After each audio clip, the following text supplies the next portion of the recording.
Gridiron Grinder! Hut hut hike! All right, we are rolling. It is Tuesday, Gridiron Grinder time nonetheless. I'm Ryan. With me, as always, is my buddy James. Just a couple of dudes hanging out, talking about what's going on in the NFL each week. This is episode 213 of Gridiron Grinder. We are going to kick things off with Name That Stadium, like we always do, cover the news from this past week, like we always do. Then we're going to give you guys our Week 15 power rankings and game picks. And last but not least, we will close it off, if I can talk, with our question of the week, which we're gonna figure out the question on the fly here tonight, James. So as I was telling you before the show, I had an idea earlier and my old ass forgot it. So what can you do? It's advancing age. The brain declines. That's just how it goes. So Yeah, it's how it goes. And also, I would like to point out before we get to the news that matters to us is I I locked up the regular season championship in our fantasy league with my somehow fucking win this past weekend. well, and I will say thank you and give you a little virtual pat on the back because your win helped me get in. And so I squeaked in with the sixth seed for the playoff. So it came down to the wire. And it looks like I got an instant rematch with the guy that just beat me. So, here we go. I need my team to step up this week because they did not last week. You had mentioned that, and I meant to look like today and see how the fuck my win got you a playoff spot. It's because the Oh, guy that you were playing, if he mm, would have won, would have tied me in record, and he would have beat me on the head to head, and so it would have knocked me out. But that scenario also applied with two other games, and one of the other guys lost too, I believe. So it ended up, being okay for me. But you definitely helped me out, brother.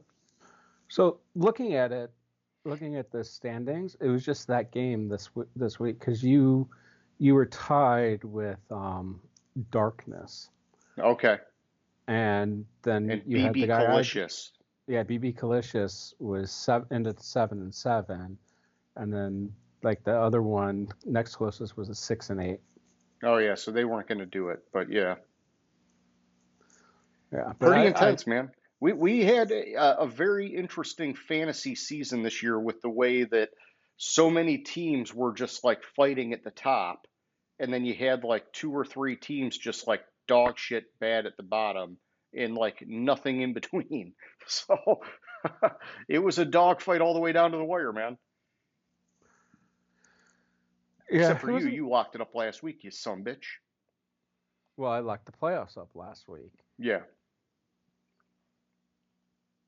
Reminds me, I wanted to do that real quick. Yeah, so I locked the playoffs up last week, but locked up that number one seed because I think if I would have lost, it would have been a three-way. Okay. And you might have lost your bye week. Yeah, I would have lost the bye week. Okay.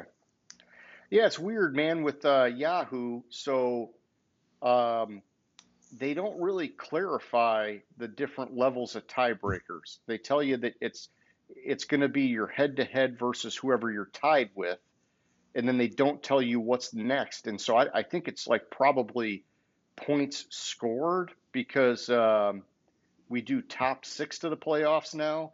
I know when it was two divisions and we did top eight, we did four from each division. I think then it looked at your divisional record as a tiebreaker. But like when you look at the Yahoo rules, they don't give you any other tiebreaker scenarios. And so it's like, what the fuck, Yahoo? You've only been doing this for like 20 plus years, man. Like, come on, tell me what's going on here. I want to know. See, I had found at one point, I had found the um, tiebreaker scenario for Yahoo Fantasy Well, then you'd Football. have to share it because the what I found was like so ambiguous. It was like garbage. It was like, okay, this doesn't help anybody. It gives you like the first tiebreaker and that's it. Oh, apparently the rest of them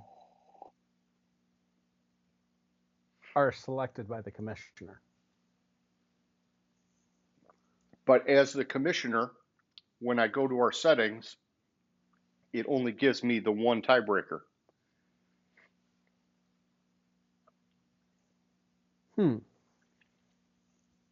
Interesting.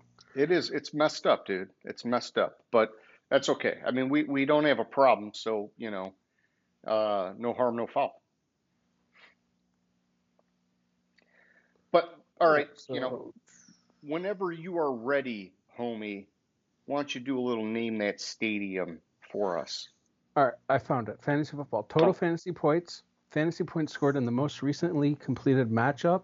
Fantasy points scored in the matchup 2 weeks prior and it continues okay. until the tie is broken. So it's overall points, but then it goes week by week if your overall points are somehow tied on the season, Yeah, which would be nuts because we use fractional points, but I guess it could happen. yeah, exactly. So that's what the tiebreaker is. Okay. Which I would not have won that because my points have been a little janky this year. My team has been boom or bust. I score 150 or I score 80. That's just how it's been this season.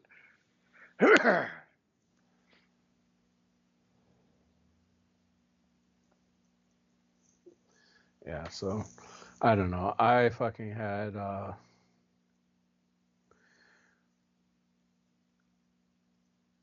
shitty ass week. I don't know how the fuck Well, I think I had like there was like two. 6 teams on a bye this week, man, which is weird. Like it's just the new schedule. You get these like super late fucking bye weeks, man. Yeah, so I had well, I had to get a new defense and a new kicker this week because Yep. both were on a bye. Then I had Mixon on a bye and Tank Dell, who's been on the bench anyways. Then I had fucking what's his face Reed from Green Bay get me 0 points, Mm,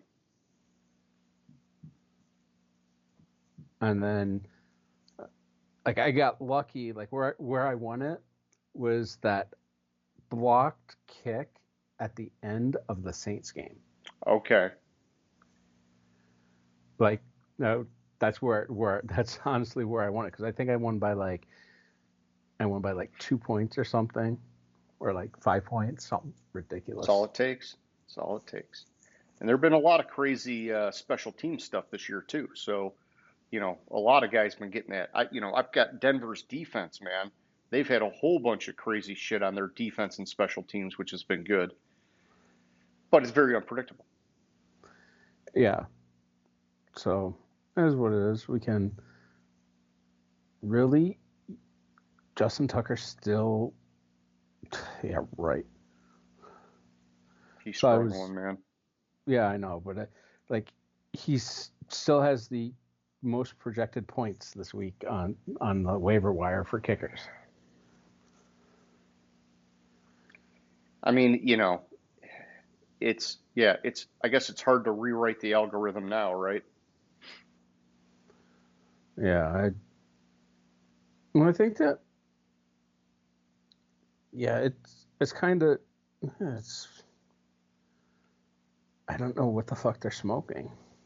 Yeah, he's just been having a bad year. Well, I mean, he hasn't had that bad of a fantasy year looking at it. Okay. Like, I mean, he got a couple weeks. He had 4 bad weeks. He got like 3 and 5, but I mean 7. He had like 3 weeks in a row. He got 13, had 11. That's good, yeah. That the last 2 weeks he got 7. Okay. Interesting. Anyways, I digress. I will move on to name that stadium. Please do. As you can see, I've moved on from where I was last week and probably the week before and the week before that. I'd been in Ford Field, and I figured, hey, I can't go there one more time, even though this game this week. I wish fucking Buffalo won or Kansas City lost. It kind of heightens the game for Buffalo, but so I'm not at Ford Field like I was the last couple times. But as you can see, I'm traveling around different stadiums, host NFL games, tie it into something going on that week. I just kind of randomly picked this one from the list in Houston, but Yeah, in where? anyways, In it, where? anyways, first person guesses right gets an extra special shout out. We'll bookmark it, play it back for all your friends. Like I said, I randomly picked Houston this week, but we'll see if anyone picks up on that. So play. Nice and sunny there. Yeah, it's that one picture that I found. I just like the picture. It's probably like a computer rendering with like the sun coming in on That's it. what I think because it looks too perfect, right? And they Yeah, don't have any of exactly. like the sponsorships up yet or anything. And so, yeah, it's probably like when they were building it, they just did like the CAD design or whatever. It's a good picture, man. Yeah. All right, so that's Name That Stadium. Let's do a little recap of the past week here, James. And I am just scrolling NFL.com. The first thing I saw, which just it blows my mind that this keeps happening, but Joe Burrow had his house broken into during the Monday Night Football game. And During the so game. it's, what's that? So during the game, motherfucking Yeah, asshole. and so, dude, it's like, I forget the other people that this has happened to this year, but there's a list of them, and I don't know if it's because it's like the age of the internet and like people can figure out where everybody lives and all this shit like really easily, but man, like it's not good that this is fucking happening. Like it's like we're hearing about it every couple weeks, it seems like. Yeah, it does. It's happening way too often, but um hopefully they find the motherfuckers that did it. Yeah, yeah, they'll get there. It's too high profile for them to just like fucking brush it under the rug or whatever. So not that they would do that. I'm just saying. So all right, and then And, James, I think you were talking, or no, who was talking to me about the Pittsburgh Philly game being a big game this week, and it looks mhm. like fucking George Pickens is doubtful with a hamstring, and so that is a factor. And I think it's a little early, we're not at the picks yet, but I think you picked Pittsburgh just in case that comes into play Yeah, and you need to reconsider things. see, I had not seen that, um, and I just saw it as I was like scrolling through the news. I was like, oh man, motherfuckers. Yeah, but you got time to, make an adjustment should you so choose to do. Yeah, so apparently it's a hamstring injury, and the MRI showed it a little bit more significant than initially thought. There's potential for this week, but it's an outside chance. Yeah, Oh Pittsburgh's been man. fucking rolling too, man. They're having a really good year. In other player news, let's stay with the game that happened this past week with Pittsburgh, Sure. Cleveland. The Browns waived Kadarius Toney. Oh, it's about time, man. All the potential that guy had, and he's just not ever living up to it. So he had a 15-yard taunting penalty after catching a punt early in the fourth quarter, and then he later muffed a punt that the Steelers recovered. Oh, that dirty muffer. So they ended up waiving him, which I mean he's kind of um, been much maligned since he's been in the league, anyways. So Yeah.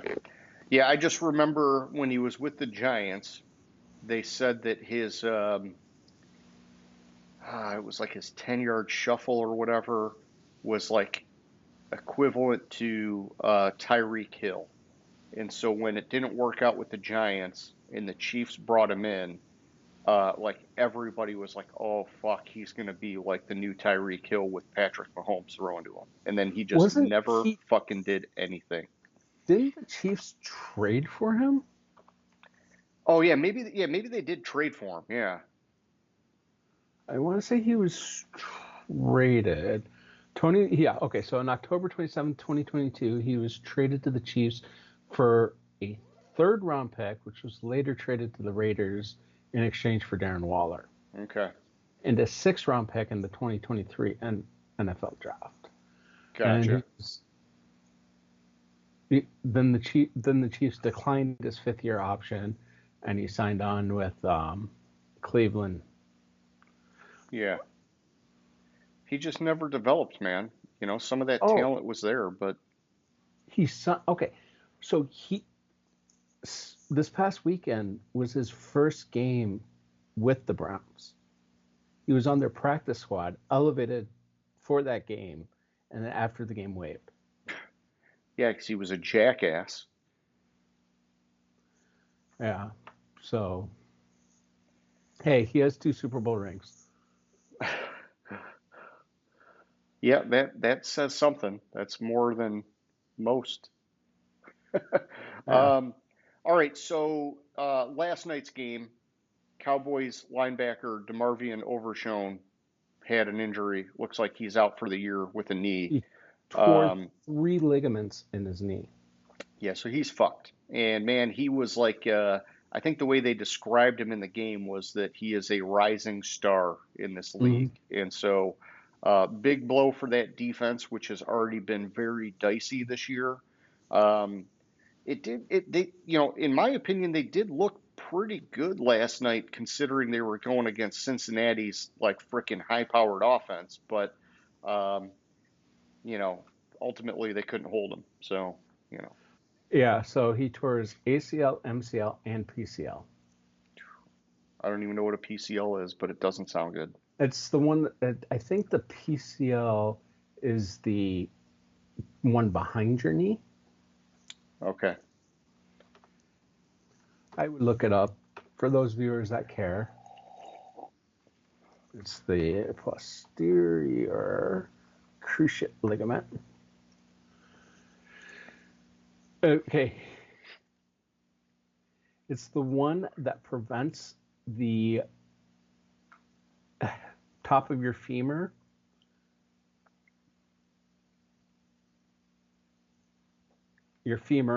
sorry, it prevents your femur from sliding, the bottom of your femur from sliding into the top of your tibia. Okay. So the anterior, it's in the front. Yeah, it's just, I'm not going to try to describe this. Yeah, don't worry about it. You need a diagram really, and we can't do that with our current setup because, we don't have some lackey to edit the video, and I'm not going to take 5 hours every week doing it. So, Yeah. What I want to say is there's 3 ligaments in your knee, and he tore 3 of them. There might be 4, though. okay. All right. So, James, knee issues. It looks like Raiders quarterback Aiden O'Connell, who left last week's game, they thought he had a severe knee injury. Turns out it's just a bone bruise. And Mm-hmm. so that is like, a huge relief for the Raiders. I mean, their season's basically done, right? So it doesn't matter in that regard, but you never want to see a guy this late in the year have a knee injury like that because it obviously jeopardizes now, when they can play next year. And so good for Aiden O'Connell at least. Yeah, okay. So there's 4 ligaments in the knee. Okay, You have 75% of them. ACL, PCL, which kind of form a cross in the back of the knee, medial collateral, which is where lateral collateral is the one. It's kind of on top of, and those two, medial collateral and lateral collateral, are on top of your fibula or your shin bone that kind of go in and cross and connect. So that's Fun stuff. all right. Didn't know we were going to have a medical lesson this week. We can move on now. Yes, for sure. So, yeah, man, what are you hearing about Bill Belichick, James? So I hear Bill Belichick has been offered the job at North Carolina.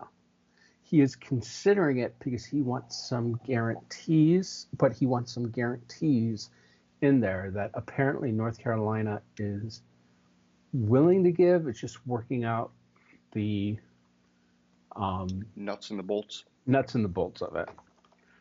But basically, Bill Belichick, and I've heard some quotes from him recently that, like, how the landscape of college football is now, it's a lot like the program. Um, Here it is. He has been offered the job. Um,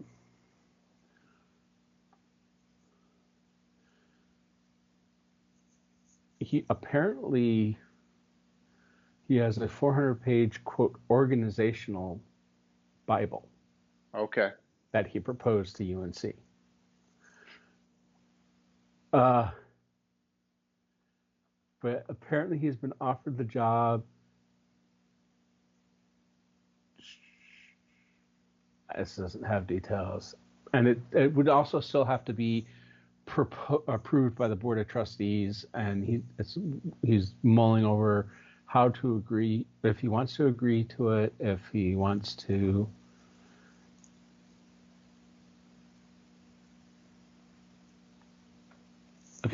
negotiate, if he wants. So he's considering off Belichick's analysis.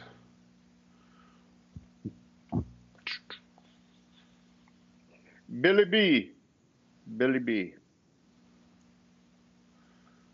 A large chunk of change to coach the team. Will want. He's got that young hot girlfriend. He's got to buy more Mercedes SUVs for or whatever. So apparently, this is a quote: combined with Belichick's plan to create a program that will essentially prepare players for the NFL, it would basically be Belichick University. All right.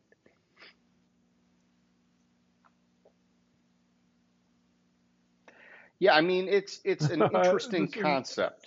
This is a hilarious end of the article. It'll be Belichick University, which hopefully will go better than other universities that have carried the names of other prominent individuals.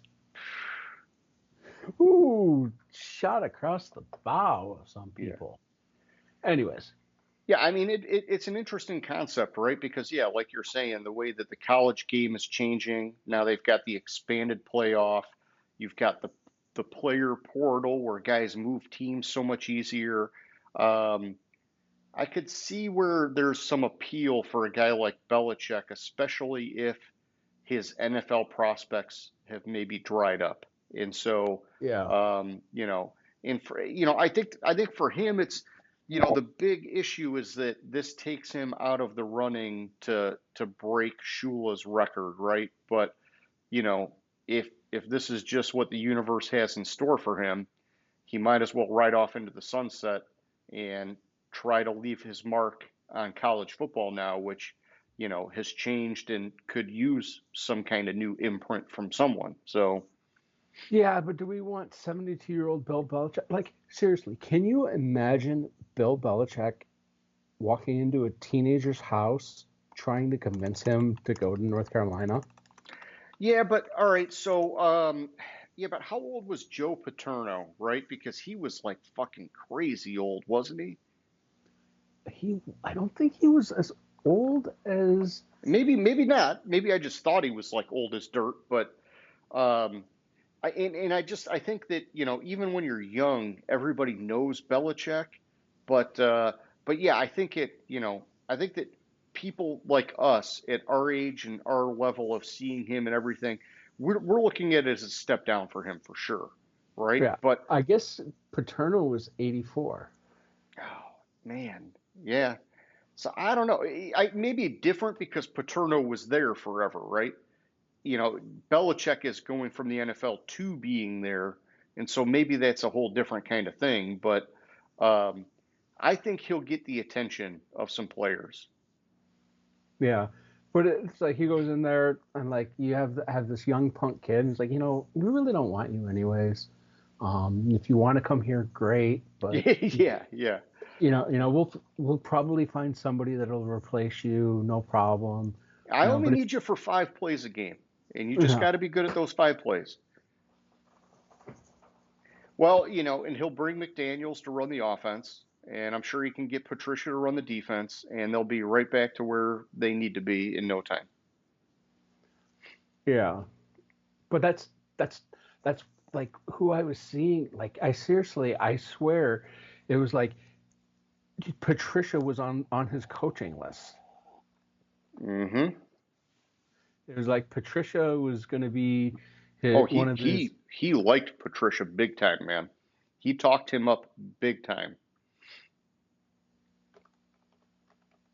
So I would not be surprised about that. Plus, I would bet he puts a lot of the burden of player visits and stuff on some of those guys. Yeah. Whoa. Apparently, Belichick accepts offer from UNC on these conditions, and they are.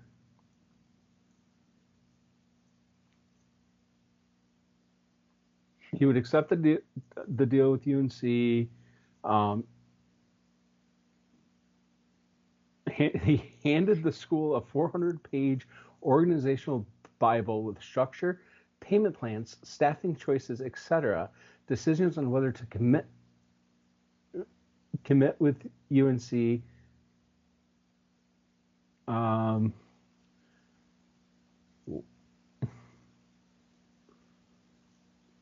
they include structure, payment plans, staffing choices, salary minimums by position, position by position, and would require historic levels of investment from the school. Okay. It Yeah, would he's saying, hey, UNC, if I'm coming here, it's got to be legit. UNC would need to hire a coaching staff run by Belichick and a recruitment staff run by a sitting college general manager who would be bought out of his current contract. Okay. Well, that's his thing. He's saying, hey, I want someone that knows how to get these players, and we're going to pay him. We're going to headhunt him away from somewhere.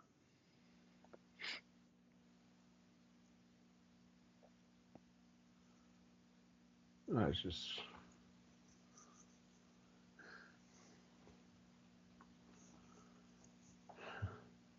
So apparently, the ball's back in North Carolina's court, which the trustees are saying no. No. All right. So the only real thing I have is we had another team clinch this Okay. past week. Two teams. One team clinched their division. And one team clinched the butt cheeks.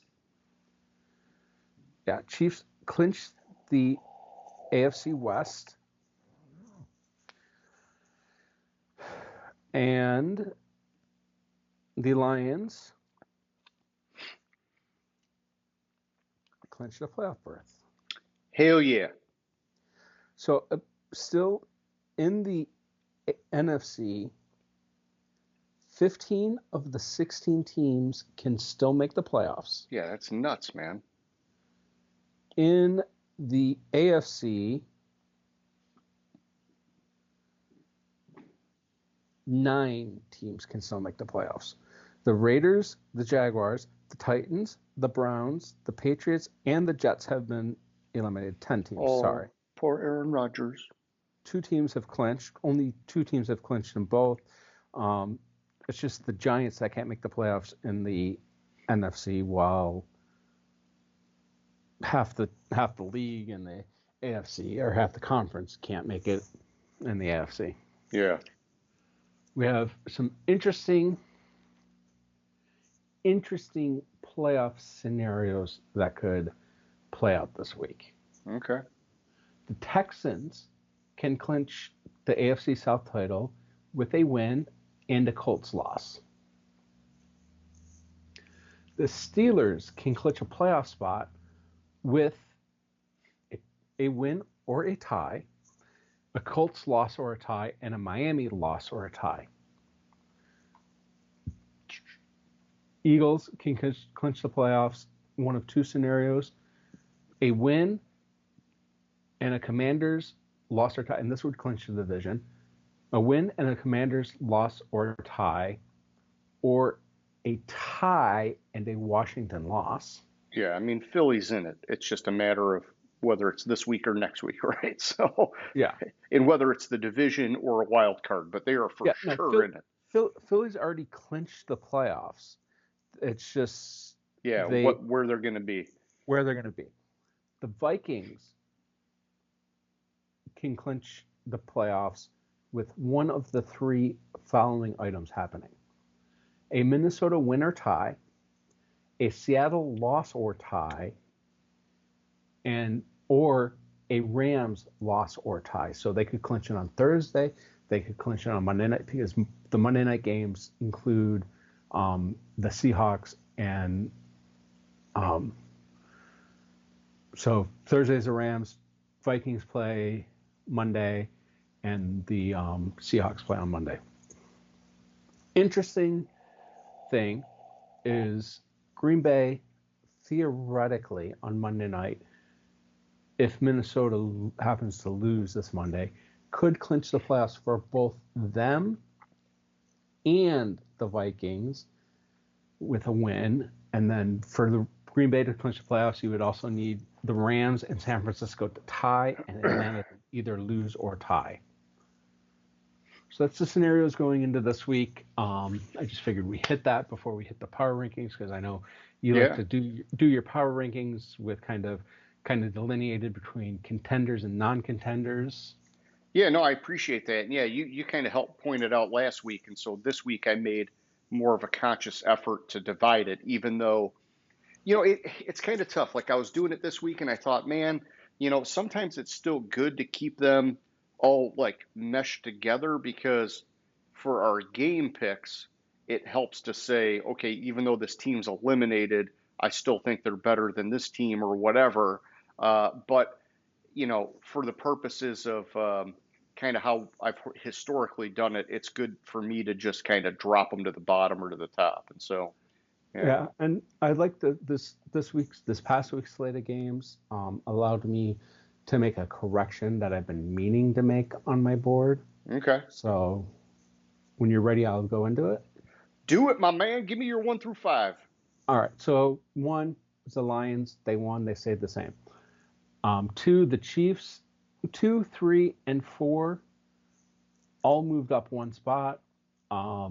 Kansas City, Philadelphia, and the Steelers. This is more of a fact that the Bills lost, who I have at 5, who moved down 3 spots. Sure. To 5 from 2. So I slid them out. I slid them out of 2, and naturally the other teams moved up. Yeah, nice little shuffle there. All right, yeah, so for me at 1, I kept the Lions where they were. 2, Kansas City moved up 1 spot. 3, Philly moved up 1 spot. 4, Buffalo dropped 2. And then at 5, Green Bay stayed where they were at. Even though they lost, it was to my number 1 team, so I did not penalize them. Back to you at 6. So at 6, I have the Ravens. They were on a bye. They stayed there. This is where I made the correction, because I think Minnesota is a better team than Green Bay. I previously had Green Bay at 7. I moved Minnesota up to 7. Washington at 8. They were on a bye, so I didn't move them. And then I moved Green Bay down to 9. So I flipped Minnesota and Green Bay, because I just think that's a more accurate depiction of... Yeah, I mean, the record has it there. I have it the other way. I still have Green Bay 1 spot ahead of Minnesota, but to each his own, right? I mean, we're seeing different things. We're looking at it different ways. And, I don't know what it is with Minnesota, man. I'm still, it's like I'm still having a hard time fucking believing it, man. They just have had such a crazy year I did not expect. Yeah.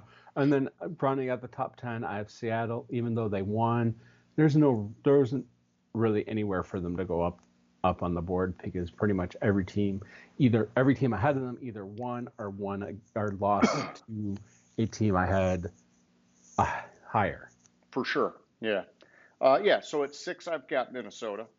Then I've got, and by the way, my 6 through 10, nothing changed. I have a whole chunk here that nothing changed, and they either lost to a top five team or they kind of got like gridlocked on the board. And so 6 Minnesota, 7 Pittsburgh, 8 Baltimore, 9 the Los Angeles Chargers, and 10 the Miami Dolphins.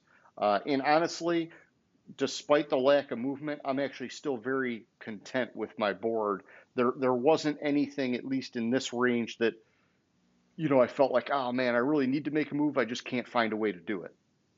Yeah, and I did make a little bit of a move towards the end of this range, but it's I think just a correction on what I'm seeing, like inconsistency on a team. But that's next slot. So 11, 12, 13, either lost a close game to a team I had higher, were on a bye, or beat a team that was way lower and had nowhere to go. It's the Bucks, the Chargers, the Broncos. At 14, I moved the Rams up 2 spots. I mean, they beat Buffalo, and I really wanted to move them up higher and give them love for that, but like there's nowhere for them to go up. Yeah. And then the Texans at 15, they were on a bye. They stayed at 15. I got you, my man. Yeah, so my 11 through 15 didn't change at all. I got Tampa Bay at 11, Washington, Denver, Seattle, and Houston. Same thing as before. I'm pretty content with this order.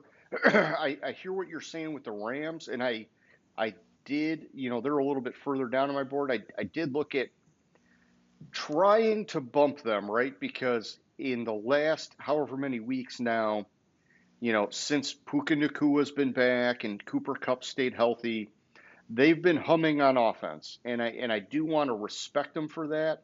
But at the same time, their playoff chances are pretty much dwindling away, and I just didn't want to rock the boat and put them ahead of somebody that I thought was, more consistently better throughout the whole season so far. But just my thoughts. Back to you at 16.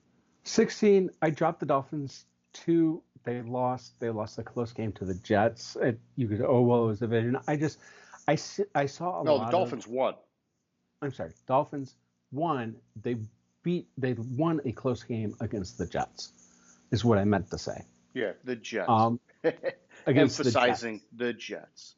And I saw a lot to be concerned with in that game. It wasn't until, like, from what I remember of the game, most of the game, the Jets were winning. Yeah, Miami got him at the end, took it to overtime and got him in overtime. Exactly. And I want to verify that. No, I'm pretty sure you're right. I remember seeing the recap, and it was the same thing. I thought, damn, man, and I don't know if some of it is maybe desperation time for Rodgers needing to play better because he knows that he's on the outs now with the Jets, or whatever. But man, the Jets have just been so freaking like historically bad this year with so much firepower, and then the Dolphins, man, I thought once Tua got back, they would just be crushing teams, and they've not, and so that's a concern for me. I probably could have looked at dropping them on my board, but I didn't. So yeah. So and it was like the Miami scored a touchdown, missed the extra point, and then the Jets clawed back, got the lead. Then they were down at halftime, and then took the lead, and then they were up by 8 points, and the Jets really couldn't stop. Or sorry, Dolphins really couldn't stop the Jets in the fourth quarter, and then but the Jets also couldn't stop the Dolphins. In that last drive, so it was 45 seconds to get into field goal range, and they got into field goal range, which, oh my gosh, I'm going to digress for a second. Sure. The worst case scenario, and they still made the college football playoffs, but Southern SMU. Mm-hmm. Oh my God, they had that game won. They had the game won. They scored like 10 seconds left in the game or something to take the lead. in this ACC championship game, which is weird as hell that SMU's in the ACC championship game, but I digress. They scored with 16 seconds left in the game to tie the game. Mm-hmm. After being down 24-7 at halftime. Jeez. Tied the game 31-31 with 16 seconds left in the game. Kickoff happens. They fucked up. Fucked up the kickoff. Allowed a 41-yard kickoff return. So then Clemson has it with 3 seconds left on the clock. Or 6 seconds left on the clock. No, 3 seconds left on the clock. Has it on their 45, need to get into field goal range to win. They get a 17-yard play down to the with 35. a penalty. No penalty. 17-yard play. So after that, there's 3 seconds left. Yeah. At the end of that play, there's 3 seconds left. Okay. So it's like 6 seconds left when the play started. 17-yard play. Line up. They call timeout. Line up. Kick a 56-yard game-winning field goal. In college football. In college football. They basically had shut Clemson down in the fourth quarter. Yeah. 3 plays, punt. 3 plays, punt. 5 plays, punt. It's just like, man, talk about a heartbreaking fucking loss. But they got in the playoff anyhow. And they actually, this is the thing with college football, because it's so fucking subjective. Yeah, I heard a lot of people were pissed because they thought Alabama should have edged them out because of that loss. Well, this is the thing that doesn't make sense with it. Clemson just beat SMU. Yeah. Clemson is the 12 seed. SMU is the 11 seed. Clemson has SMU lucked out because they have Penn State, and then if they win the first round, SMU has a chance, if they can beat Penn State, basically to make it to the semifinals, because the four highest ranked conference champions get a bye. Okay. And one of them is Boise State out of the Mountain West. So Boise State has a bye, who got the 3 seed, because Arizona State surprised everyone and won the Big 12. So, and Boise State's not that good, really that good of a team. Okay. Anyways, back to where I was. Yeah, back to the power rankings, 16 through 20. James, you were talking Miami, now you're going Atlanta. I'm going to Atlanta. No change the rest of the way I'm in this range. Atlanta, Arizona, Indianapolis was not by, Cincinnati.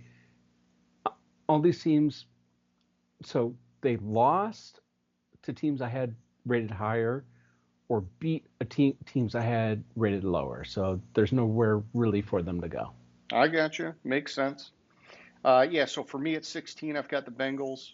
17 Rams, I moved them up 1 spot. 18 49ers, I moved them up 1 spot.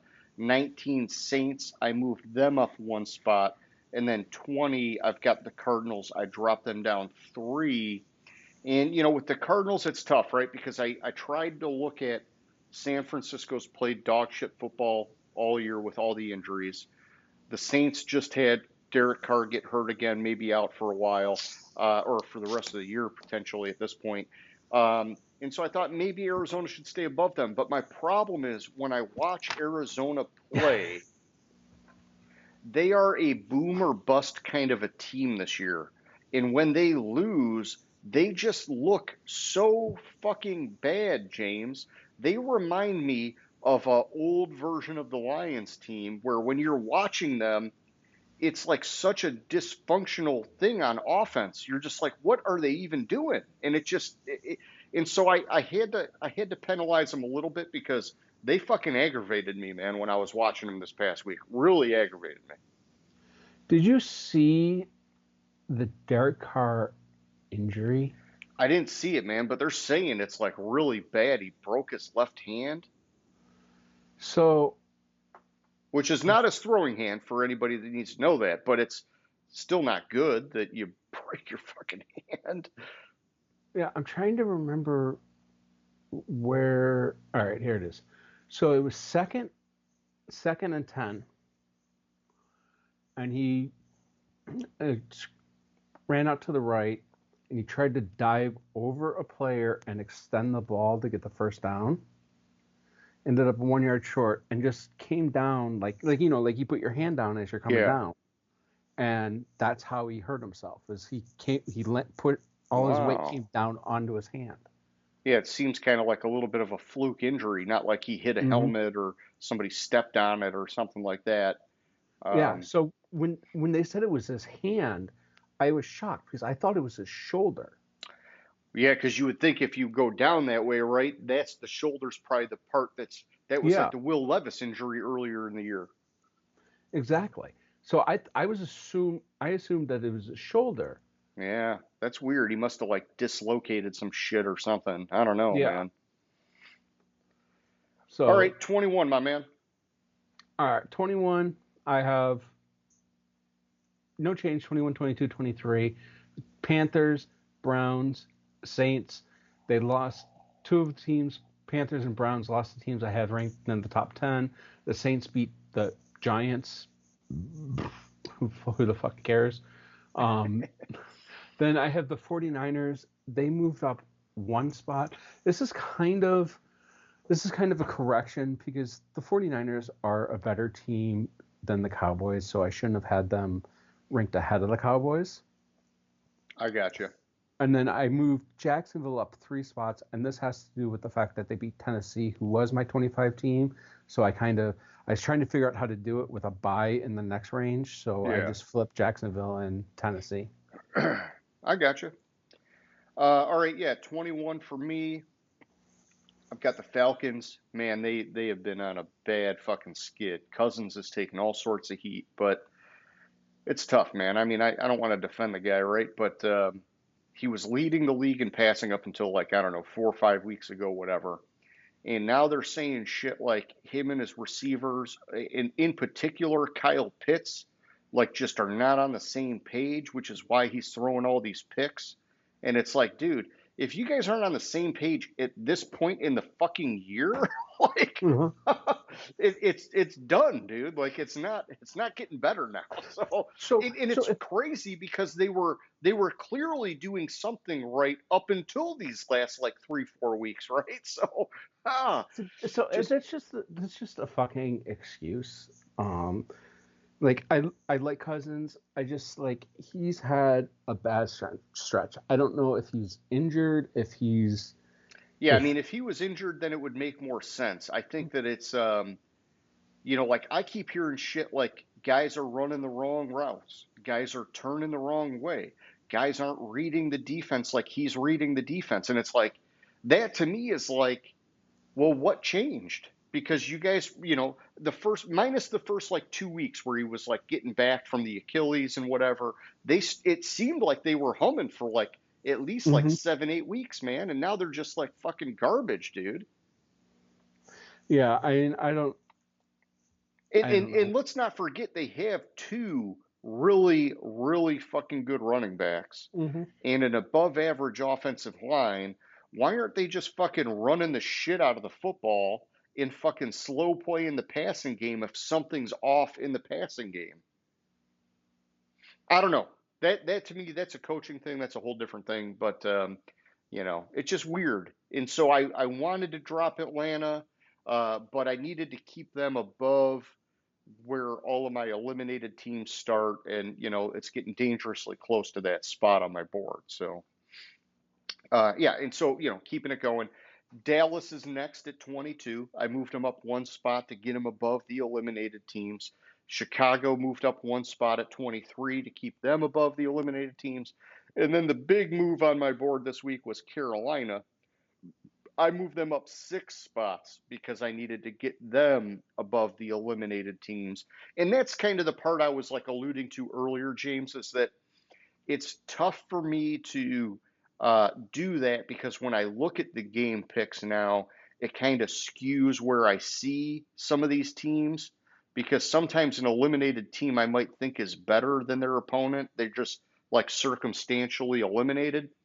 But with Carolina, I'm okay with it because you've pointed out that in recent weeks, they've finally been putting some shit together. And so I'm okay making that jump on Carolina.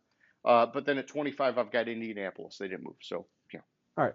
So the only pushback I have on what you're saying with Carolina to get above the eliminated teams, if you look record-wise, Carolina has the third worst record in the league. They can just somehow fucking make the playoffs still. Correct. And that's why normally they would be closer to like the late 20 range for me. Yeah. But I had to bump them because it's segregation, James. I'm segregating. No, I know. I'm just saying, like if you didn't, what I'm saying is, if you didn't move Carolina up, like I couldn't fault you for that because record-wise they are down Bad. towards the bottom. Yes. So I don't do my rankings looking at eliminated, non-eliminated. I kind of just look at You just keep them as who you think's better. yeah. So at 26, I have Dallas. I dropped them 2 spots, partly because I had to make a correction because I had San Francisco below Dallas, and partly because I just think Dallas is dog shit. Okay.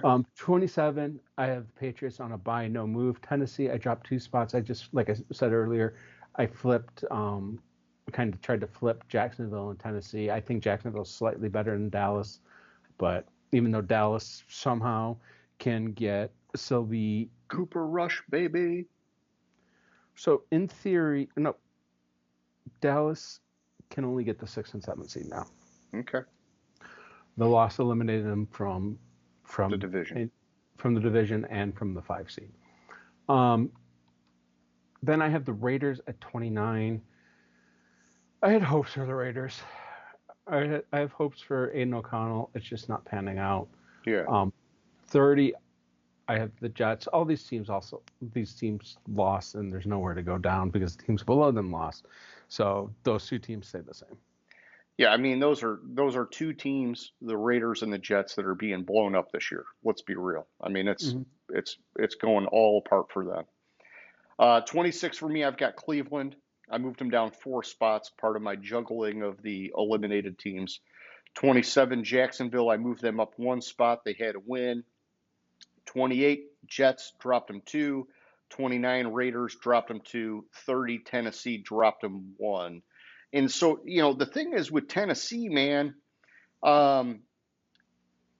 this is where it's almost like the opposite of what I was saying with Arizona earlier, right? Where Arizona, just the way they play, it's like so choppy and like it's just like like you can't get anything going. There's no rhythm. It's very, I don't know. It's hard to watch them.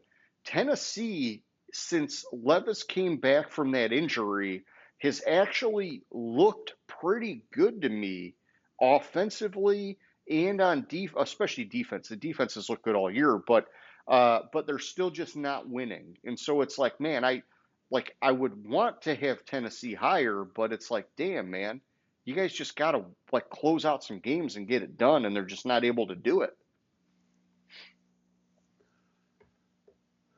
So dumpster fire, my man. Dumpster fire stayed the same. Giants, Bears. I love that you got the Bears in your dumpster fire. Nothing good to say about either of those teams.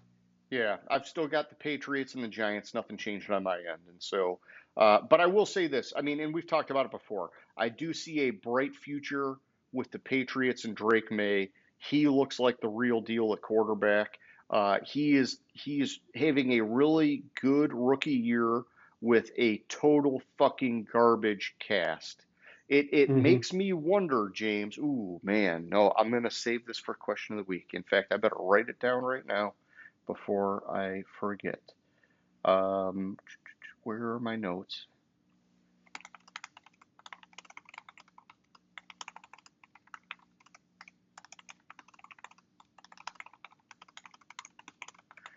Oh boy. All right, I got it. I got something. Something in my. Hey, we'll get there. All right. Yeah, that's dumpster fire. That is dumpster fire, my man. Whenever you're ready, James, would you like to lead us through the game picks, I can just. or do you not want to because it's a sore spot for you? Mm. Oh, it's sore. It's sore. It is a little sore. Um, I didn't do the percentages, so I don't know where we're at, but I don't know. this plus. No, that's not. Do it real quick.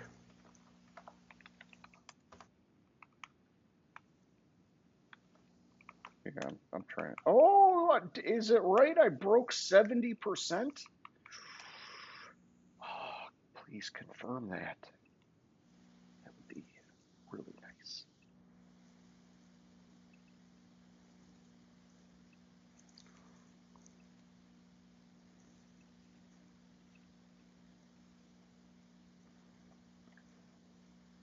I'm coming up with 66.83 for you and 70.19 for me. Did I fuck that up, or does that concur on your side? Do you concur, Doctor? 7019. Sorry, I get distracted. 67.8, 66.8, and 70.19 for you. Fucking rarefied air, the 70+% range. Fuck, James, it feels good. Oh, and I'm doing it without a model. I'm doing it without a model. Oh my God. All right. Dude, 70+%, man. That's You fucking badass. you got 10 last week, two more games than me. I got 8 total in the season, 139 for me, 146 for you. I got to make my fucking move. It is coming down to the wire. You got to start getting like what, 2 a week now for the Yeah, so, last 4 weeks. So yeah, anything can happen. Anything can happen. For me, I'm almost like I don't even care if you win now. I just want to stay above 70% because that's like a moment, right? So, but it will be hard to hang on to, and I'm, I'm hanging on by a thread. So, all right, give me your picks, my bud. All right. So, first game of the week is. One second. Why the fuck are you doing this, motherfucker? Excuse me. First game of the week, we have Thursday Night Football. The Rams at the 49ers. I think it's just coming off of a high on like how well the Rams played this past week, or it's wishful thinking on me, but like, because I think going into the week, I think I already had the Rams. I Yeah, just I'm pretty sure you did. Yeah. like my gut feeling is the Rams are a better team, even though McVay can't seem to fucking beat. Yeah, beat Shanahan. Yeah, Yeah, we talked about it last week a little bit because you penciled me in for the Rams, and I was like, wait a minute, buddy. Because I still, on my power rankings, have the 49ers just a little bit higher. And then it's yeah, at home for San Francisco. So for me, it was like, well, by default, I just got to keep that harmony. So I'm still on the 49ers, but that's right. I have the Rams one spot higher, but because it's at home for the 49ers, I give them the edge is how it worked. That's right. Um, And I'm sticking with that, even though I do believe the Rams have momentum right now. I just got to respect how I've been doing it all year because it's gotten me this far. I don't want to change it now. Yeah, and I hear you. I just kind of I think it's my gut instinct on it is like when I watch the Rams, I see a better team. Yeah, I mean they look great on offense, dude. They look really fucking good on offense. The defense is a work in progress, but I even then I would say the defense is better than I would have thought they were going to be this year. Um, but it's really the offense that's where it's at, man. Puka Nacua, Cooper Kupp, they are like an amazing 1-2 combo when they're healthy, and they've both been healthy. Kyron Williams is the real deal at running back. You've known that, and it's just Hmm. and then Stafford, obviously, he's perfect for McVay's system, and so it just it works for them offensively as long as they don't have one of those guys go down. Which makes sense. I don't know.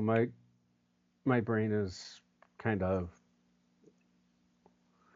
melting Yeah, now. you're going to LA tomorrow. You got LA on the brain. I got you, man. Yeah, well, I have a 3 hour drive at like 5 o'clock in the fucking morning. Yes. Um, all right. A game I agonized and agonized and agonized over is the Cowboys at the Panthers. The kind of the nail in the coffin for the Cowboys for me for picking the Panthers was like I just don't trust Dallas, and I hate picking the Panthers because I keep telling you I'm off them, and then I keep picking them. But Yeah, you get sucked I'm back in. I told you last week I'm back wholeheartedly, and this Sure. loss this past week doesn't affect it. So I'm wholeheartedly on the Panthers bandwagon, and I'm picking the Panthers. No, that's fine. And so yeah, you got two kind of like bottom tier teams, right? You got the Cowboys at 5-8 and the Panthers at 3-10. And they're both just not having a good year. And the Cowboys obviously are rolling with a backup quarterback. The Panthers, Bryce Young looks like maybe he's finally having some development, which is nice. Um, for me, it's because this game is in Carolina that I'm giving the edge to Carolina instead of Dallas because I do have Dallas 2 spots higher in my power rankings. But it's close enough that I give the edge to the home team. It's the way I've been doing it all year. And plus, I do like that you've been telling me how inspiring of football Carolina has been playing as of late. So that just kind of like gives me some confluence in my pick. Uh, so then we have the Chiefs at the Browns. I really want the Chiefs to lose this game. I really, really do. Yes. And Because anything could happen. Anything could happen.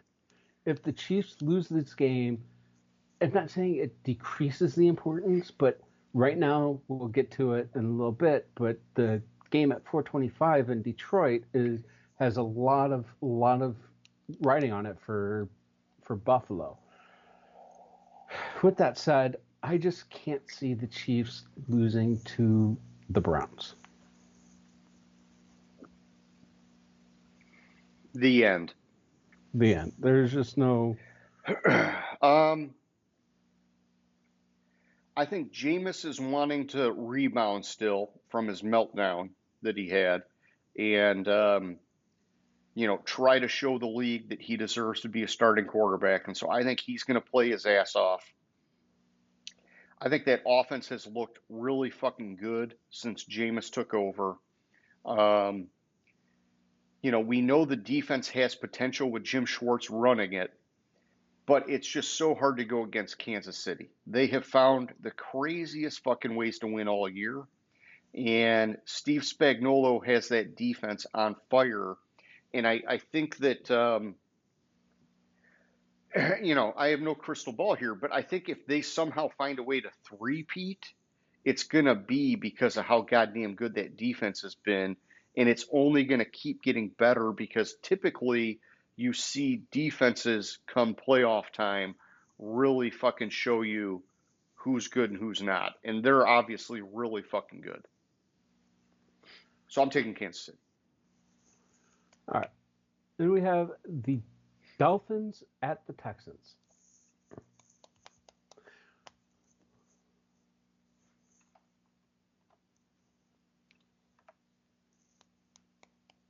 This is a game that's hard to look at the records, right? Because Miami's 6-7, Houston's 8-5, but Miami's 6-7 with Tua being out for a big chunk of that.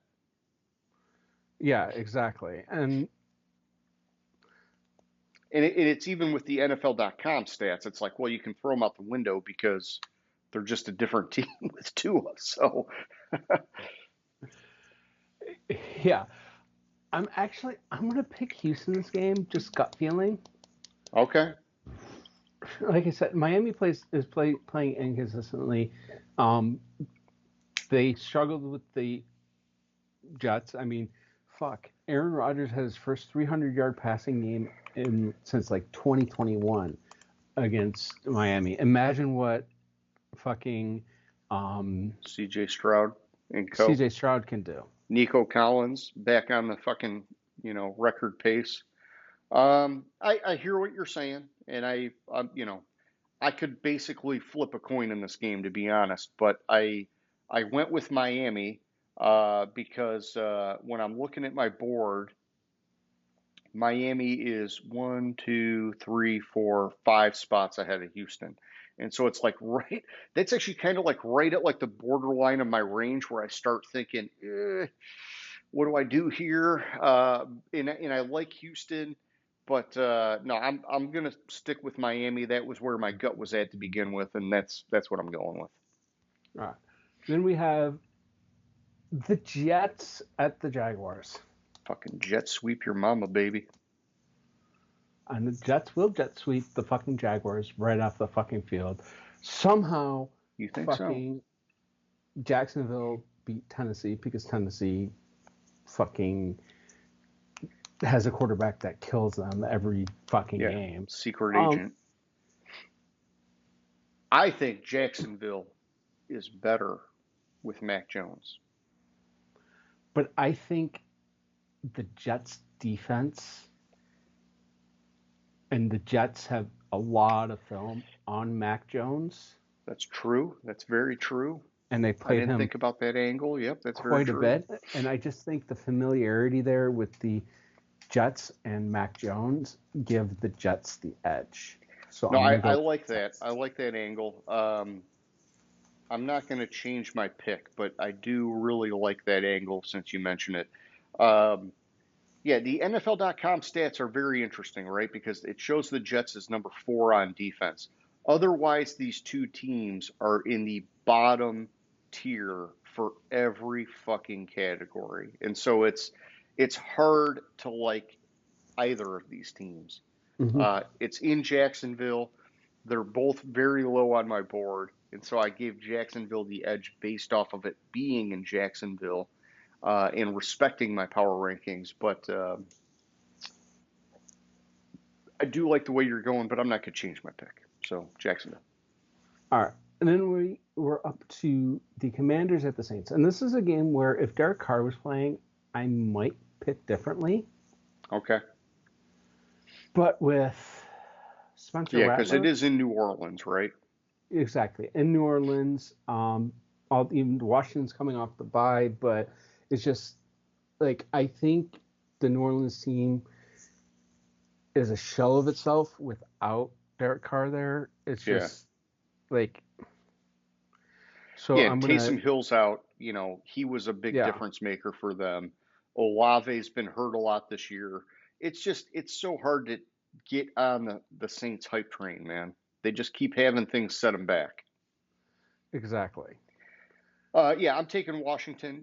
Washington has been, probably the best story in the league this year. We've talked about it a lot. And, they're 5 on offense, 12 on defense. It's fucking amazing with a rookie quarterback. And so, the Saints, they started the year off with a bang in weeks 1 and 2, and then they just fucking floundered bad. And it's like they just, they're a fish out of water ever since. Guys getting hurt, just problem after problem after problem.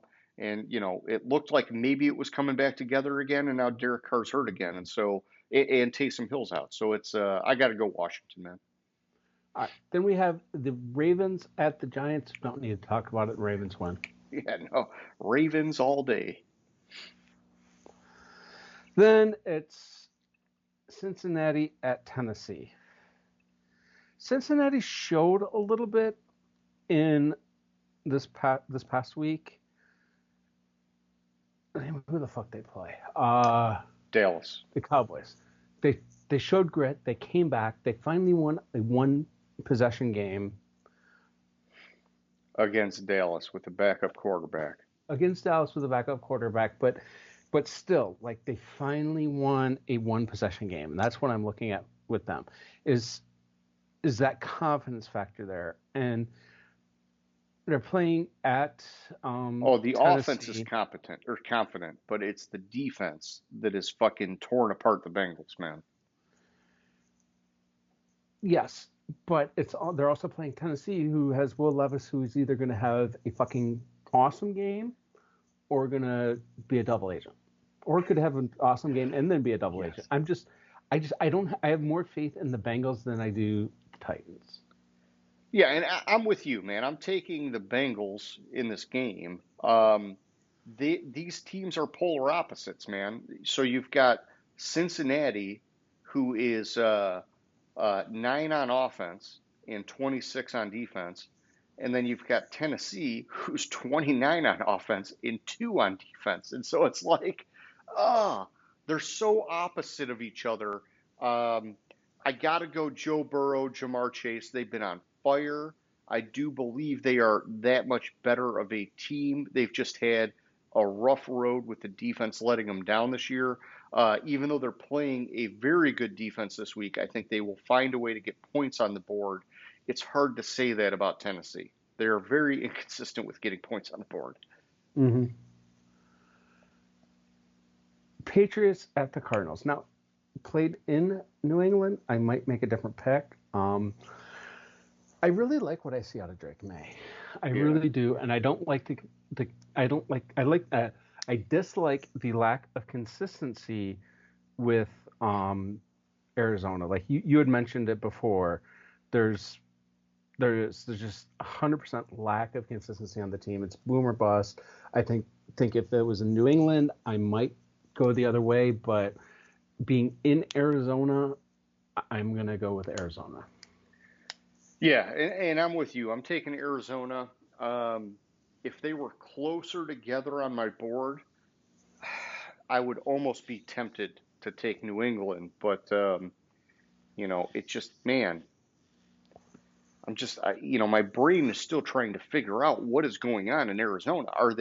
Is it that they're trying to force feed Marvin Harrison Jr. or what is going on? Because sometimes just offensively, there's just no fucking rhythm, man. And with New England, it's like there's no fucking weapons, man. But Drake May can keep that offense kind of moving, even though there are no weapons. And so I'm going Arizona, but I really don't like this game. I'm just going to say that. Yeah. All right. Then we have Colts at the Broncos. Man, the Colts frustrate me because they have what I see as so much talent there offensively, and their offense, and Anthony Richardson has not, granted, had injuries, has not taken steps forward. He's not developed. On the flip side, with the Broncos, sorry, I had some gas. With the Broncos, the Bo Nix is looking better and better each week. Yeah. And that defense is playing phenomenal. You have another phenomenal performance in Denver with Denver's defense, and Denver wins this game. Yeah, I can't go against Denver, dude. They've been one of the, I would say, a very close second to the Washington story. They've just been such an impressive team that I was not expecting with a rookie quarterback. So very similar there. But I do want to just ask you this, and this is obviously not question of the week. It's just a little tangent here, but it's, if you're Indianapolis, would you take a look at a guy like fucking Jameis Winston and just abort Anthony Richardson? And I say that, I guess here's the thing. I guess it may not matter. I keep hearing rumors now in recent weeks that Steichen's going to be gone, which I think is too soon to pull the plug on him. But if you're maybe looking at pulling the plug on Richardson too, maybe you just say, "Yep, we're going to clean sweep and start over." It's hard for me to say yes because I see so much talent in Richardson. I see such a high ceiling. He just needs to progress. Yeah, he has Lamar Jackson potential. He He does. just isn't developing. And dude, I guess maybe why I say that and I think that is I go back to the game earlier in the year when he took himself out of the game, Mm-hmm. and that still rubs me the wrong way because I'm like, dude, if you are not conditioned to fucking run that way and play that way, maybe all of those talents that we thought were there really aren't there, and that is a problem for me. Because, dude, he's supposed to be a mobile quarterback and somehow was too winded to finish out a game. Yeah, I can give you that. I guess I'm trying to play matchmaker for Jameis Winston because I think he has shown that he deserves an opportunity again somewhere. I think he's going to be the Cleveland quarterback next year. Yeah, they just give up on Deshaun and they hang on to Mm-hmm. him. I would love it, dude. I think it makes Cleveland a fringe playoff team if they do that. Yeah. But on that note, before we go to the next game, I got to take a leak. All right, here, I hit the pause. All right, my man, we are back. And so please, this is like the big game of the week. Give me your thoughts on Buffalo at Detroit. So I absolutely hate the fact that Buffalo is now 2 games behind the Chiefs after losing this past week to, man, I already forgot who they lost to. That was The Rams. The Rams, thank you. I was like, I just talked about this. After losing to the Rams and how they lost to the Rams. But that being said, and I don't know how the fuck the Lions keep winning. Like they're playing like 6th, 7th string linebackers. People fucking they got off the street on Sunday or Monday, playing on Thursday, having good like balling out. I just can't pick against the Lions, so I'm gonna go with the Lions. Yeah, I'm with you. It's very concerning, all the injuries. I am seeing that DJ Reader is going to be back. Levi Onzworki is going to be back. They're getting some help on the defense, which I think is huge. But even then, they still have so many fucking injuries, which is, and I think Taylor Decker is finally coming back at left tackle, which that is actually a very big return. Dan Skipper, hey, he's played admirably, but he's not on the same level as Taylor Decker. And I'm not a Taylor Decker fan. I'm just saying, trying to be non-biased. But Buffalo, they are near top 10 in every statistical category. Detroit is near top 10 or top 5 in every statistical category. It's just that Detroit is so much more beat up that has me worried. But Buffalo did just lose to the Rams, and I wasn't expecting that. And so anything can happen. I'm with you. I have to take Detroit because goddamn, they're our team, and they're having such a phenomenal year. I cannot change that now. I'm just hoping that they can find a way to get healthy, stay healthy, and keep it rolling, my man. Yeah, exactly. Then we have Tampa Bay Buccaneers. Fuck. Hopefully that's a Fox game. This game pisses me off because this might mean the Lions game's not on CBS in my area. The Tampa Bay Buccaneers. It says it's a Fox game on NFL.com. At the Los Angeles Chargers, and I'm going to fucking check it out right now after I finish talking about this game because I'll be so pissed off. I'm on NFL.com. It says it's a Fox game. Right, no, but what I'm going to check out is if it's gonna fuck with my enjoyment Okay. of the Lions game this week. Anyways, Oh yeah, because it's so Los Angeles game. Yeah.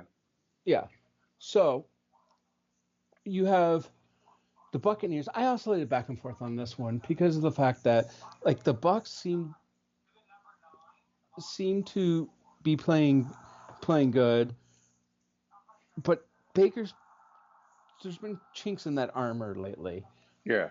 And then you have the Chargers who just fucking almost beat the Chiefs. Yeah. The Chargers are a slow and steady team, right? Yeah. So either way, I'm gonna pick the Chargers in this game for the next minute, and I'll let you know If that changes. Yeah. if that changes. But Yeah, and that's fine. I'm with you. I'm taking the Chargers in this game. I do really like what I'm seeing out of Baker in Tampa Bay, but they're in some ways similar to what's going on in Detroit with a lot of injuries. The difference is they're not finding ways to win games like Detroit has been winning games with those injuries. For me, with the Chargers, they are winning games out of like old school defense and running game and just like ground and pound and then get you at the end. My concern with the Chargers is that since Dobbins has been out at running back, it has changed a lot of that for them, and it kind of puts them at a disadvantage. I think Harbaugh is a smart enough coach that they're adjusting and it's going to be okay. So I could see this game honestly going either way, but I'm giving the edge to the Chargers. yeah, but the thing I will say is even with Dobbins out, oh shit, I must be remembering a different game. Yeah, damn.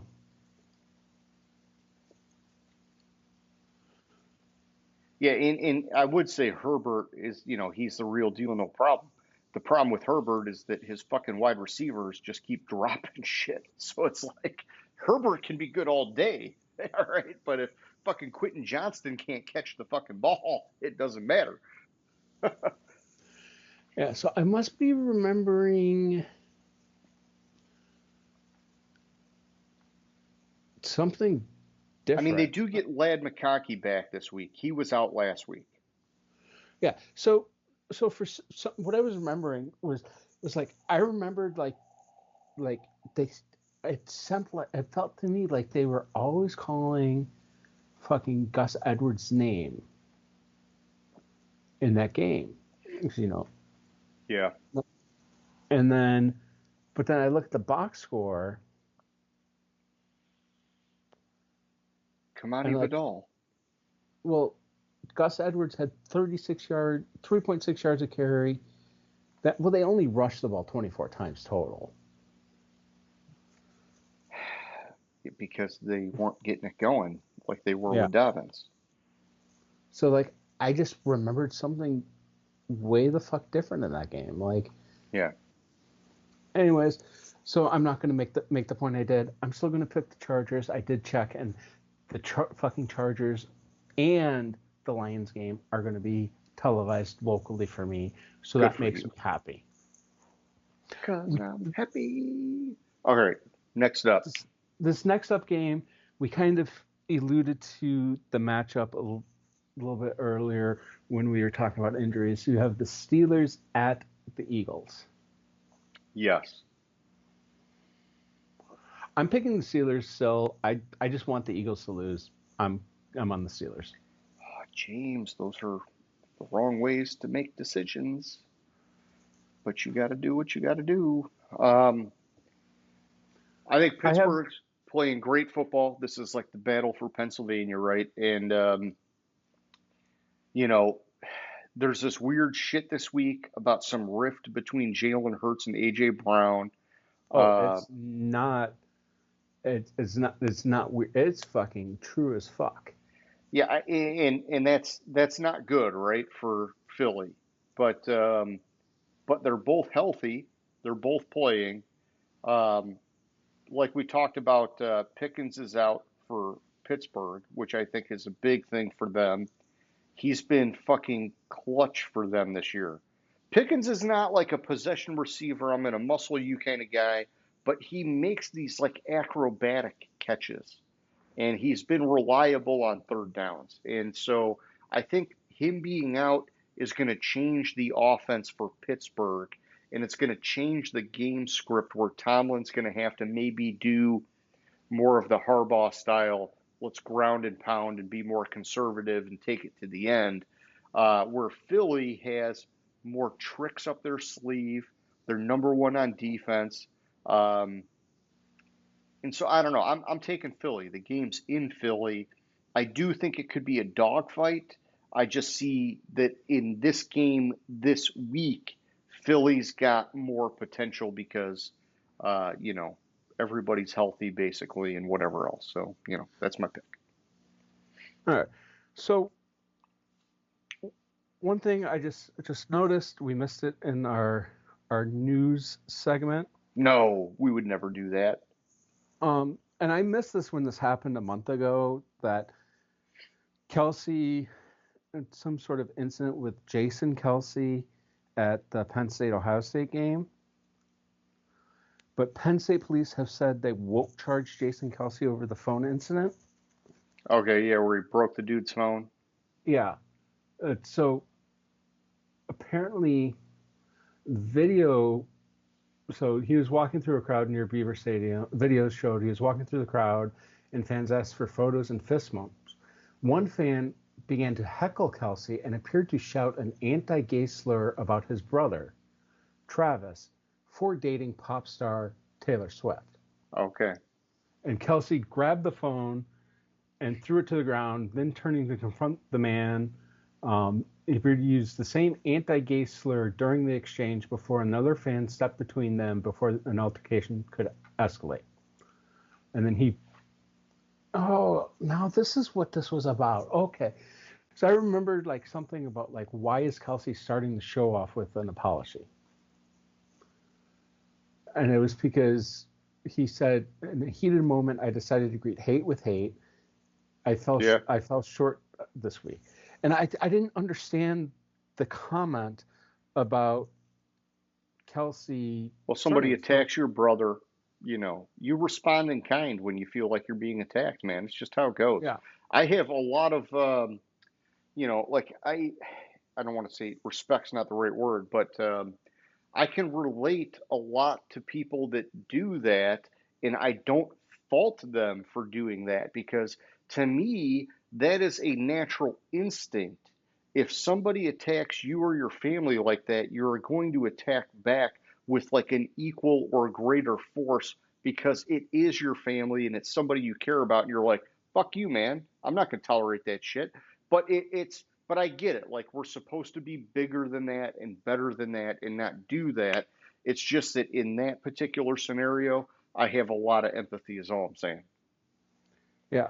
No, I do too, but I just saw that when I went to ESPN to go check something on the game, and I saw that and wanted to mention that Kelsey's not being charged. I don't. Yeah, and I'm glad he's not because I don't want to talk about the Packers and the Seahawks. Okay, all right. So yeah, you're picking Green Bay, as am I. Yeah, I'm kidding, I think but not when you Seattle. talk about the Packers and the Seahawks. Like, I think Seattle. They've played inspiring football, but I do believe Green Bay is a more complete team. Seattle is playing above their talent, and Green Bay I think Green Bay is just the better team. Yeah. And they've been playing like as well as Seattle's been playing lately. Green Bay is just playing that much better. Like even in the I think Green Bay game has played better competition too. Exactly. And yeah, it's just. I mean, I got Green Bay in my top 5, so it's So that means the Monday night game, double Monday Minnesota, night, first Monday night game, Chicago at Minnesota, which I want to go back to Monday night last night. after this. Sure. Chicago at Minnesota means nothing to Minnesota because Minnesota's clinched the playoffs. So therefore, I'm going to pick the Bears. Dumpster fire top 10. I can't do that. I'm picking Minnesota. Don't get crazy, James. You need to rally. Don't throw haymakers. Try to snipe some picks. Okay, that's their best bet. So yeah, you're sticking with Minnesota. I'm sticking with Minnesota. I was fucking around saying it doesn't mean anything to Minnesota because it does mean something because they still have a shot at winning the division. They do, yeah. No, that's a good point. Yeah, and I mean, I'm taking Minnesota. I think because it's a divisional game, anything can happen. But for how good Chicago was to start the year and how surprising they were, they have fallen off very fucking hard. And obviously now with the coaching change and everything, it's very unpredictable and it's very hard to see where and when or how they win games now. But I definitely got to give the edge to Minnesota. They have just been, they're I mean it. I don't know. I don't want to talk them up too much because it's Minnesota, but they're having a fucking phenomenal year, man. All right. We have the Falcons. Oh, it's a primetime game. Oh yeah, shit. Oh shit. We were just talking about Cousins. Oh no. Have the Falcons at the Raiders in a primetime matchup. Fuck.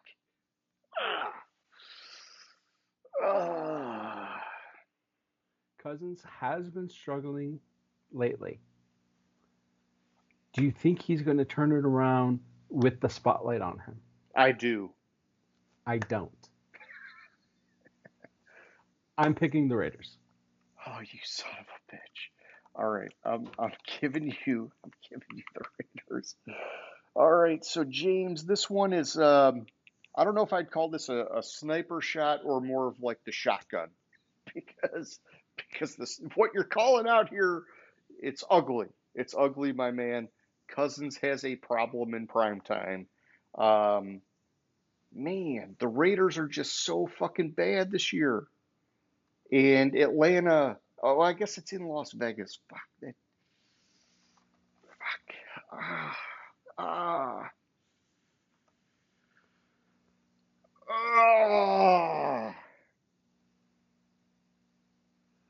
All right. I got to stick with Atlanta. I can't do it right now on the fly. I can't change it like that. I got to stick with Atlanta. I don't like it, but I'm sticking with Atlanta. Okay, so I Googled Cousins' record on Sunday Night Football, and it gave me Cousins' record on Sundays in his NFL career. Yes, which is like almost every game. Yeah. In primetime record is 13-21. Okay.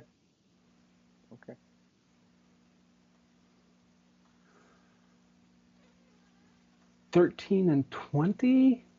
I just don't know what you can get out of the Raiders at this point in the year.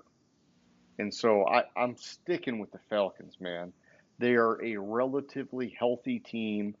I think Cousins knows that he's got to close out strong, or he's got to, start showcasing for another team, potentially as a trade, because the Penix fucking talk is like through the roof. But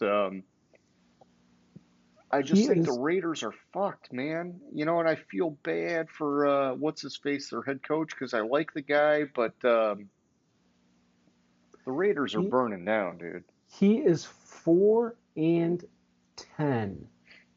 on Sunday night, on Monday night, or on Monday night, on Monday Night Football. That's okay. I'm still taking him. Still taking the Atlanta Falcons. Averaging 250 yards a game, 1.5 to 1 So his stats are actually good. Not great, but they're good.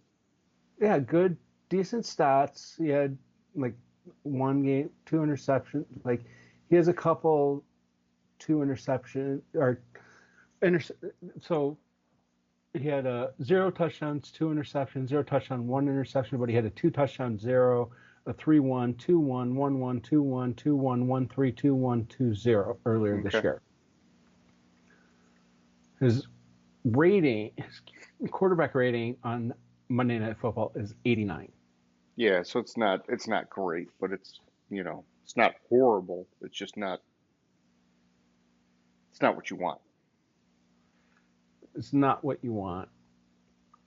I don't care. I'm taking the Falcons. I think you're trying to bait and switch me. You want me to switch to the Raiders so that you can text me at 8:25 on Monday night and be like, "Oh, I'm taking the Falcons." No, I see. The argument for the Falcons is the fact that on the last time Kirk Cousins played on Monday Night Football, they beat the Eagles. Okay. Yeah, so there's potential. Week 2, week 3. Was it week 2 or week 3? The I want to say it was potential is there. week 2. They won 22-21. Okay. And they won it. He brought them back. Oh, that was one of his. He had like 2 or 3 games in a row where he came from behind. Yeah. Had a six play, 70-yard touchdown drive, brought them back with 139, and then the Eagles threw Hurts threw an interception.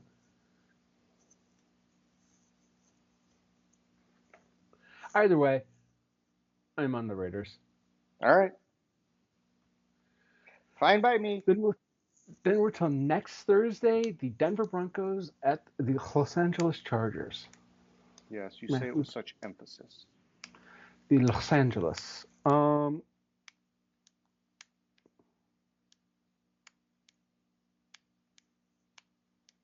just think the Broncos are a better team right now. Okay. I think the Broncos defense has figured things out. Yeah, the Chargers are getting better every week, but their defense does not seem to be coming along as well as their offense is. Yeah, I think their defense is actually slipping in recent weeks, to be honest. Yeah. Yeah, and I think it's, I mean, for me, it's because I have the Chargers higher on my board and it's at home for them. I can't go against that right now. Maybe after this weekend slate of games, I'll reevaluate and we'll talk. But I can't change my methodology, and it's I do like Denver a lot, but I got to stick with the Chargers just because of the methodology. Yeah, and in the game earlier in the year at Denver, the Chargers won 23-16, but the offense came on. They scored all 16 of their points in this third quarter. Nope, in the fourth quarter. Okay. That 8-play 95-yard touchdown drive, an 8-play 64-yard touchdown drive, 8-play 74-yard field goal, and then they didn't get the onside kick.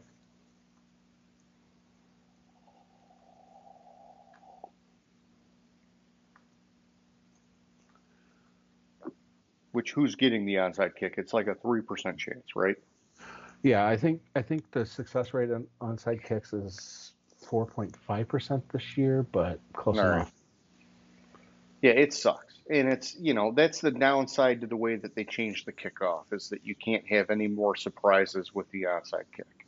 So one thing I've seen more lately is the teams are trying to get funny with this dynamic kickoff, and there's been a lot more kicks that fall short of the landing zone lately. You know, I did see a couple of those, and I thought, wow, that's weird that they're going short. And I was like, they Yeah. must be trying to do something, right? Yeah, they must be trying to do something like a sneaky onside kick, land in the landing zone Yeah. and recover it. Or maybe get like one of those guys that's meant to be a blocker to like muff it and Yeah. recover it, you know? Because yeah, it's because isn't that the strategy is that the teams are putting two legit returners in the end zone, Uh-huh. and then everybody else is basically like a fucking linebacker blocker. And so Mm-hmm. it's like you could maybe find a way to expose one of those guys. I think you're onto something there. I bet you teams are thinking about how do we test these guys because no way do they have the hands. If we can get to them quick enough, we might be able to get the ball back. Yeah. No, that's interesting. And I hope they figure something out. Otherwise, it's kind of like a wasted fucking change, you know? Yeah, I just It think just it's gives them 5 extra yards basically. So, yeah, so and I mentioned that because it's the onside kick in the because Cameron Dicker did that in the Charger game this past week where like he tried to do like a squib style kick and it just landed short of the landing zone. What's it? It's 30, 30 to goal line or something like that. um, is it the 30 or is it the 20 to the goal line? I guess I'd have to look it up because man, I see they highlight it on the TV.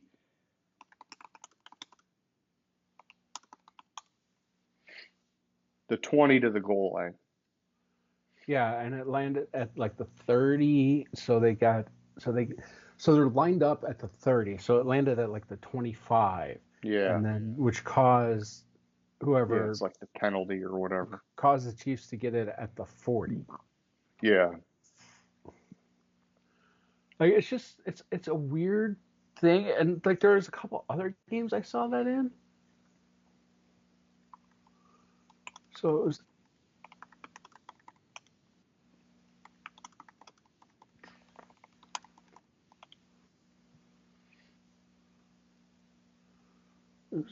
after the second it was after the field goal. Yeah, it was after the field goal. So like the Chargers were up by a point, and it was on the game-winning drive, basically for the Chiefs. He kicked it to the 30, and then so they got it at 40, and it's like it's just something weird. Like I Yeah.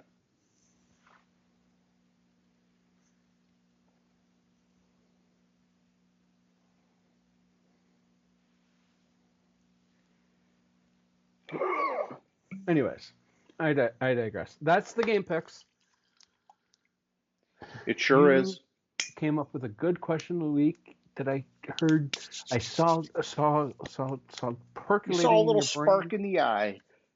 Yeah, I saw the percolation. So, what did you come up with for question of the week? Well, it's going to be an open discussion here, but man, we were talking about Drake May and his upside potential, and I can't help but ask, how fucking good would the Chicago Bears be if they drafted Drake May instead of Caleb Williams? And I say this because at one point, James, pre draft, you told me that you thought Drake May was the best quarterback in that class. And we know Caleb Williams walked into arguably the best situation all time for a rookie quarterback. A team with Mm. a great defense that added through free agency in the draft three fucking top tier wide receivers, two fucking, I would say, top like 15-ish tight ends, um,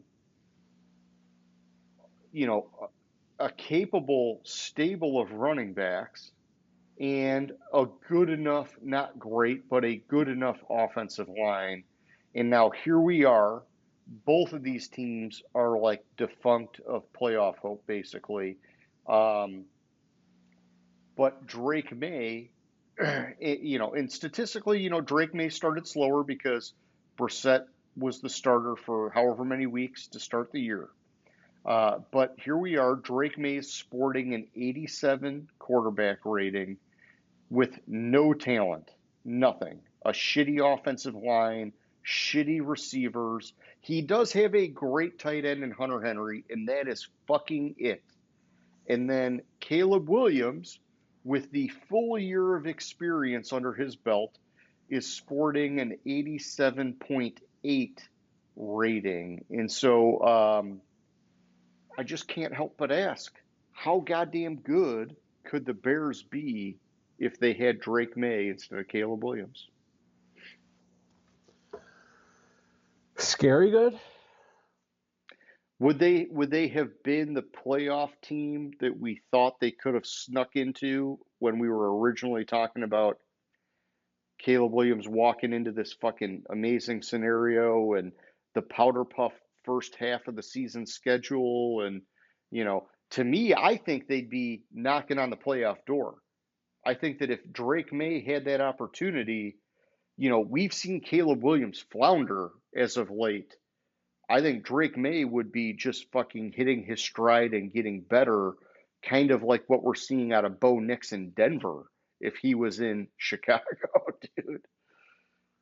I mean, I think it would be eerily similar to what we're seeing in Denver if Drake May was in Chicago. I think it would have been better than what we're seeing in Denver because Chicago has a lot more talent. You have a difference in coaching, but I agree. I would say that Eberflus probably wouldn't have gotten fired. No. I would say Drake May instead of Caleb Williams. 4 wins? 4 extra wins? Yeah. Which would put them at 8-5, tied with Washington. I could see that. And it would be par for the quarterback class course, basically. Yeah. I think Caleb Williams is too big for his fucking britches. He has, before he ever even played a snap in the NFL, he was already starting non-football related businesses because he's such a fucking hot shot. I think, dude, and honestly, I fucking love it that it fucking imploded on them because to me, it was almost like, God damn, here we go. The Lions finally getting it together. And some team has like a goddamn fucking cheat code and they fucking squandered it. So fuck them, dude. I would say that that's not just limited to Drake May. I'm saying if they had Jane Daniels, it would be the same thing. Or even Bo Nix potentially. Yeah. No, I agree with that. I think that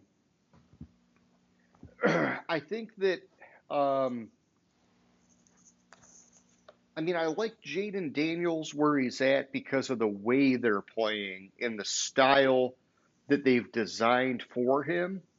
I wonder if Chicago would have been creative enough to unlock Jaden Daniels because they had a defensive-minded head coach and, they've had some issues coaching. But I think Drake May is a traditional style passer that could have one-upped what we're seeing out of Caleb Williams.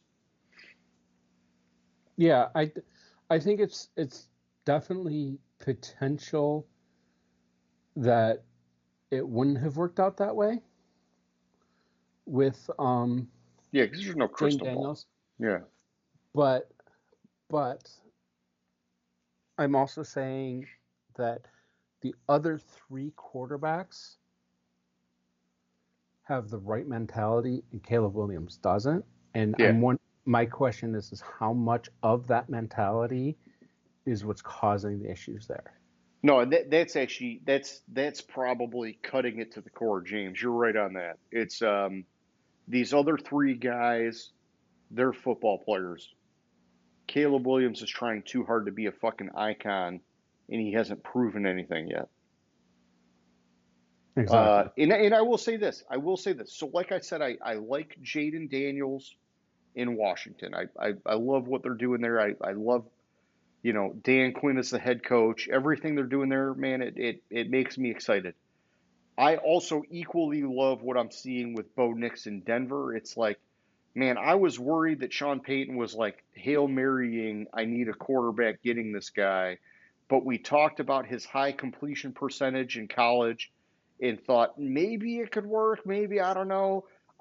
Dude, it's like a match made in heaven for Denver and fucking Sean Payton.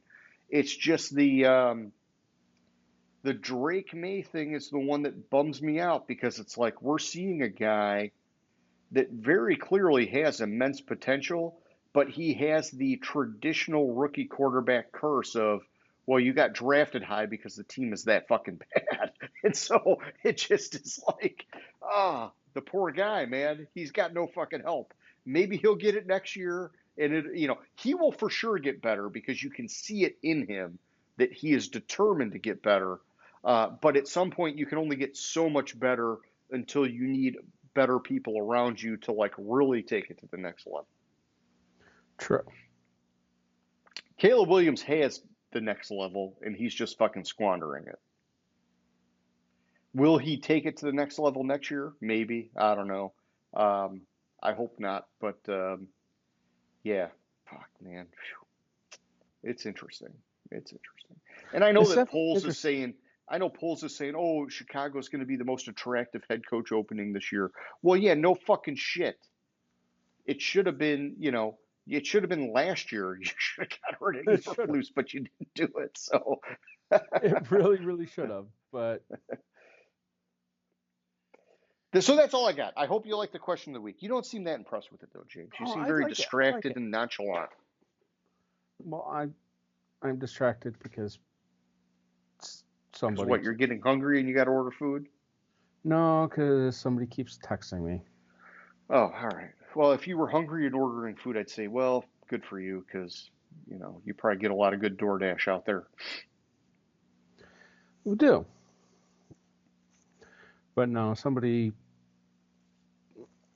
is bugging me. Somebody wants your attention, your care and affection.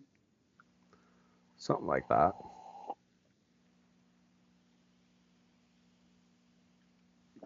That's what it is.